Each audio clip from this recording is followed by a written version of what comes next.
La prochaine capsule porte sur un outil de compilation automatisé des résultats annuels. Donnez-moi quelques instants pour ouvrir un fichier et vous le présenter.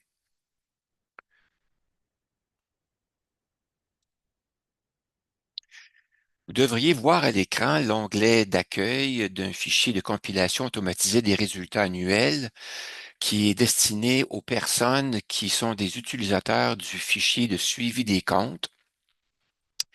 Et ce fichier permet de faire le traitement des données bancaires, de comptes opérations et de comptes de cartes de crédit en vue de la préparation de tableaux sommaires de résultats annuels. Comme vous voyez dans l'avertissement qui apparaît en jaune, ce fichier-ci contient du contenu programmé en VBA et avec des macro-commandes, de sorte que si vous souhaitez activer les macro-commandes, vous devez repérer entre le ruban et la feuille, le- vous devez repérer l'avertissement de sécurité qui est affiché par Windows, qui vous indique que les macros ont été désactivés et que pour activer le contenu programmé, vous devez cliquer sur le bouton Activer le contenu dans la mesure où vous êtes certain qu'il n'y a pas de virus dans la programmation. Alors, je clique donc sur le bouton Activer le contenu. Alors, le contenu programmé est maintenant disponible. Le sommaire de ce fichier-ci comprend plusieurs onglets. Alors, il y a un onglet d'introduction, un onglet qui contient la charte de compte, c'est-à-dire les catégories budgétaires, un onglet qui s'appelle Traitement 1, qui reçoit toutes les données des comptes opérations et de cartes de crédit d'une année que vous avez déjà enregistrées pour faire le suivi de vos activités financières dans le fichier suivi des comptes. Donc, vous allez les transférer dans l'onglet Traitement 1. Les onglets Traitement 2 et Traitement 3 sont des onglets qui sont réservés à la préparation des tableaux sommaires avec macroprogrammation, de sorte que je vous demande de ne pas utiliser ces onglets-là pour faire des modifications. Vous pourrez consulter le contenu, mais sans en faire de modifications. Ensuite, les tableaux qui sont préparés de façon automatique avec cet outil-ci. Alors, on a un tableau sommaire des résultats par mois, par catégorie budgétaire, le sommaire des virements, achats et ventes d'actifs, ainsi que le sommaire par affectation et le bilan. Allons dans l'onglet d'introduction.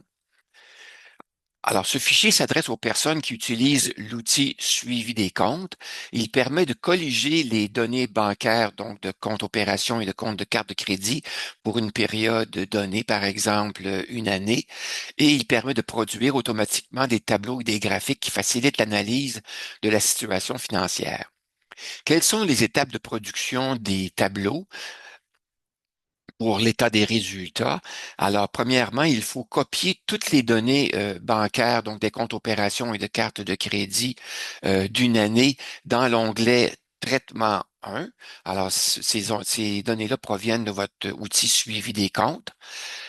Ensuite, on peut vérifier la catégorisation et la conformité des données et, s'il y a lieu, supprimer les données inutiles, comme par exemple les doublons, les écritures de correction, les paiements de cartes de crédit. Normalement, ces opérations-là, vous les avez les données qui sont inutiles, vous les avez identifiées dans votre outil suivi des comptes en les surlignant en jaune, de sorte elles sont faciles à repérer et à supprimer dans votre onglet Traitement 1 lorsque vous aurez transféré vos données. Alors, la vérification et la catégorisation, vous pourrez la faire ou la compléter. Normalement, il a été fait dans le suivi des comptes, mais vous pourrez la compléter à l'aide de la charte de compte dans ce fichier-ci. Par la suite, vous aurez à préparer automatiquement des tableaux sommaires de résultats par mois, par catégorie budgétaire, par affectation, etc. Et vous aurez à compléter l'information en concernant certaines dépenses, achats importants et épargne, et analyser les résultats. Les tableaux sont produits à l'aide de fonctions programmées avec VBA et pour chaque tableau, les données requises sont sélectionnées de façon automatique dans l'onglet Traitement 1, puis recopier dans les onglets Traitement 2 et s'il y a lieu Traitement 3 pour préparer les tableaux qui sont affichés dans les onglets là, de, d'affichage des résultats par tableau. Alors, ces tableaux-là sont préparés à l'aide de fonctions programmées, de filtres, de tri et de sous-total d'Excel. Les étapes de production du bilan sont peu nombreuses, il y en a deux. Vous devez simplement inscrire la valeur des placements et des immeubles et des dettes à la fin de la période, soit au 31 décembre de l'année, et analyser les résultats. Attention parce que, exemple, le site Accéder permet de récupérer les transactions des 11 derniers mois et le mois courant. Alors, si vous voulez préparer récupérer vos données d'une année au complet, vous devrez y aller au moins en deux étapes.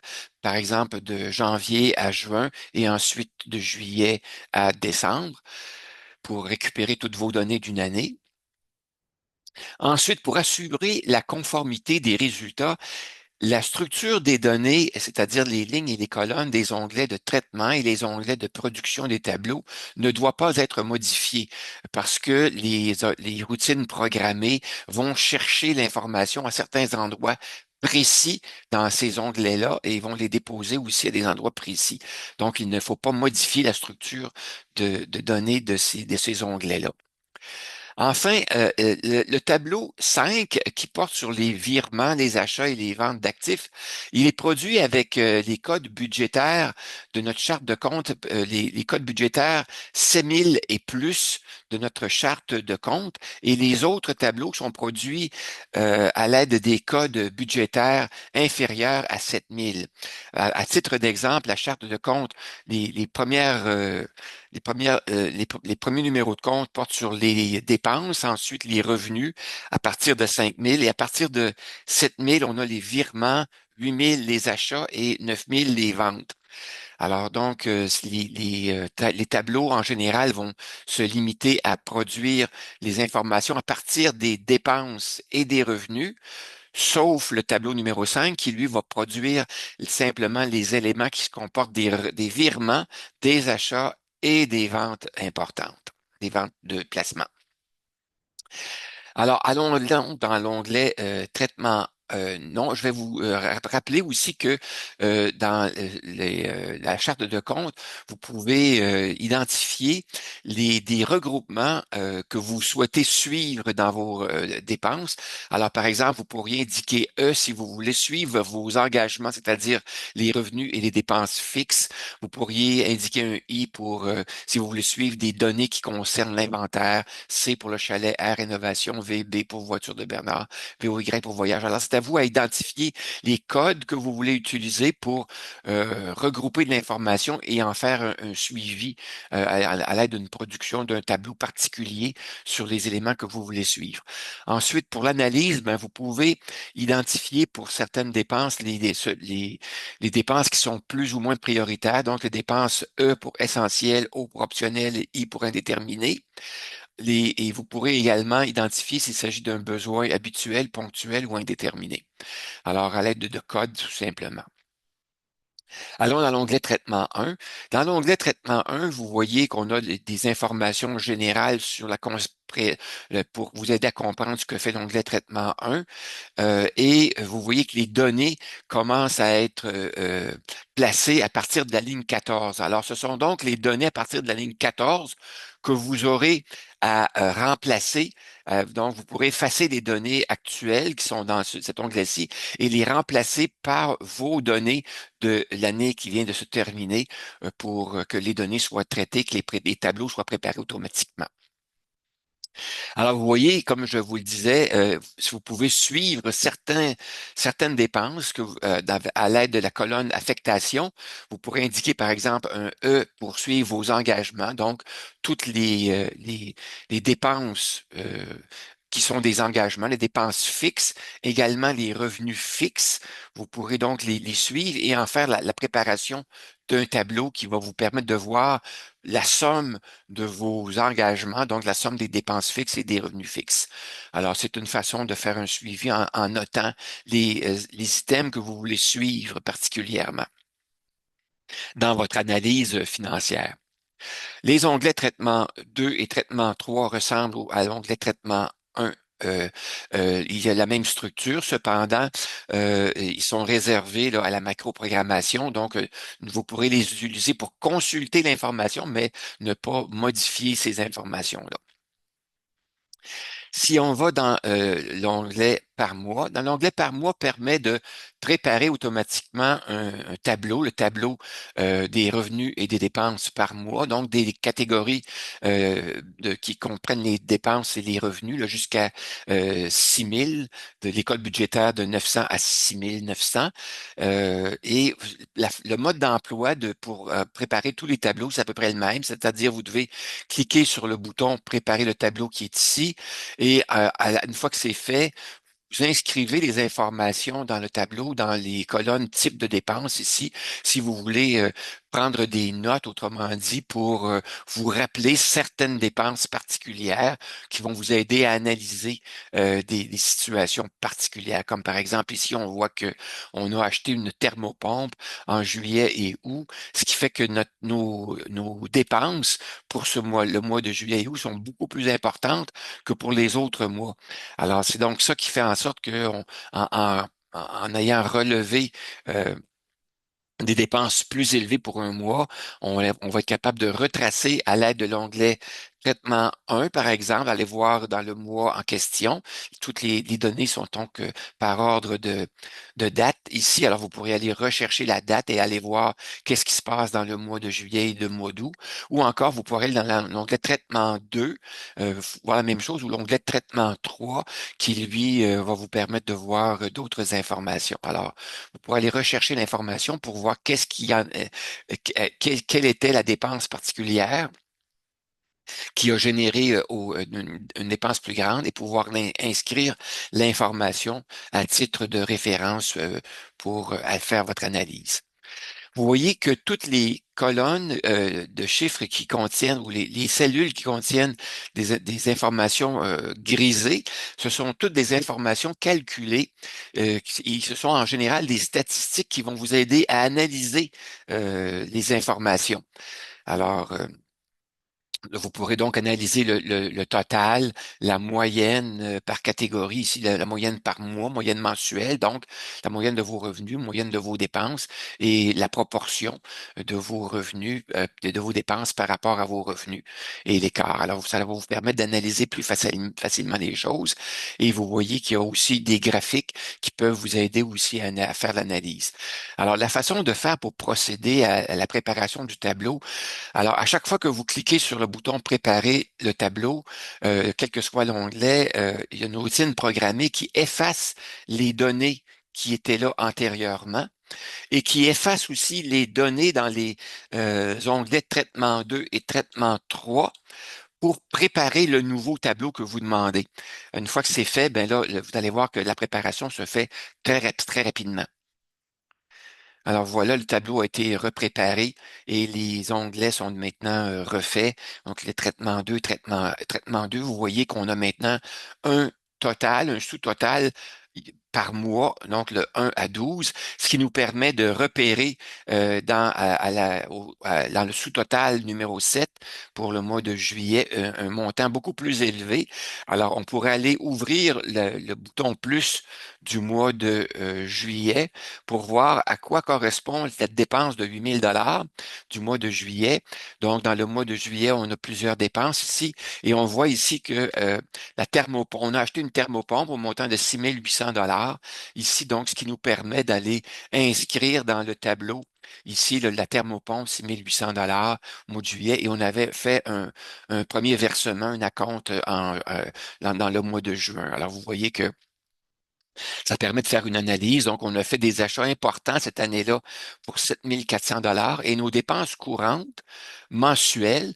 Alors, au total, on a des dépenses courantes ici, les dépenses courantes, c'est les dépenses moins les montants qui sont inscrits dans les colonnes G et H, ce qui va nous donner les dépenses courantes. Les dépenses courantes, ici, là, on a de 26 000 au total, 27 000 donc une moyenne de 2 200 en moyenne par mois de dépenses courantes. Alors, ça nous donne un bon indice comparé à nos revenus nets de 4 000 en moyenne par mois. Si je vais dans l'onglet suivant, l'onglet par catégorie, alors c'est le même fonctionnement. Alors, dans ce cas-ci, toutes les dépenses, on va pouvoir, on peut les effacer, mais l'outil le permet de l'effacer automatiquement. Ici, je vous montre là, que ça va se faire très rapidement pour la préparation du tableau par catégorie budgétaire, donc les revenus, les dépenses par catégorie budgétaire. On clique sur le bouton, le tableau a été refait et les traitements ont été aussi refaits. Vous voyez que maintenant, les catégories budgétaires permettent de faire les sous-totaux ici. Alors, vous pourriez repérer ici une dépense de 12 000 dans la catégorie logement. Vous pourriez donc cliquer sur le bouton plus du sous-total logement pour aller voir de quoi il s'agit. Alors, vous pourriez voir que on a effectivement une dépense de 6 800 ici pour une thermopompe qui a été achetée en juillet. Alors, c'est le même montant là, qui est reproduit ici, là. Alors, vous voyez, c'est facile d'aller repérer l'information utile pour nous aider à analyser euh, nos informations. Alors, je reprends le tableau ici. Alors, vous voyez la même chose. Donc, on a inscrit thermopompe 7 000 en achat pour la catégorie logement. Et on peut aussi indiquer la priorité pour chacune des catégories. Alors, si on connaît la priorité, ben, on peut l'indiquer E, I ou indéterminé, O pour optionnel, E pour essentiel. Alors voilà, ça nous donne donc l'information sur le total de nos revenus, total de nos dépenses. Ici, je vois que les totaux n'ont pas été recopiés. Je les recopie ici rapidement.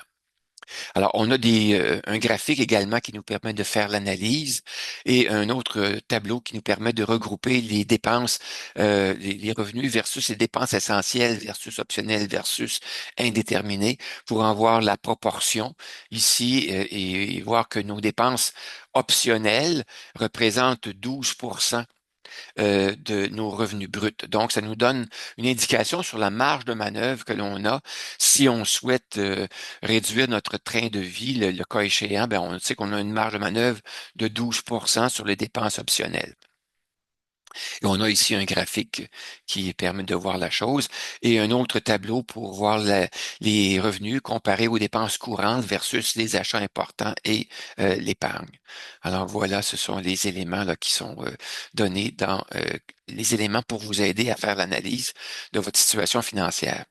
Le graphique suivant porte sur les virements dans l'onglet virements. Alors, c'est le sommaire des virements, achats et ventes d'actifs.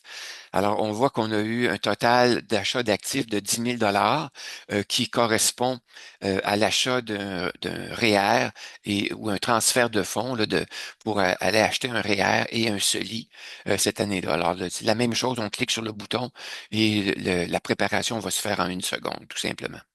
Le bouton, l'onglet par affectation. Alors, par affectation, ici, on avait choisi de faire un suivi de nos engagements, E pour engagement et VOY pour voyage. Alors, en cliquant sur le bouton, on voit que ça se recalcule automatiquement. Donc, on a des dépenses, des engagements, des dépenses fixes au montant de 7 400 comparé à nos revenus fixes de 46 000 Donc, ça nous donne un bon élément d'information ici pour à faire notre analyse. Je constate que les sous-totaux ici ont été effacés. Je vais les réécrire tantôt.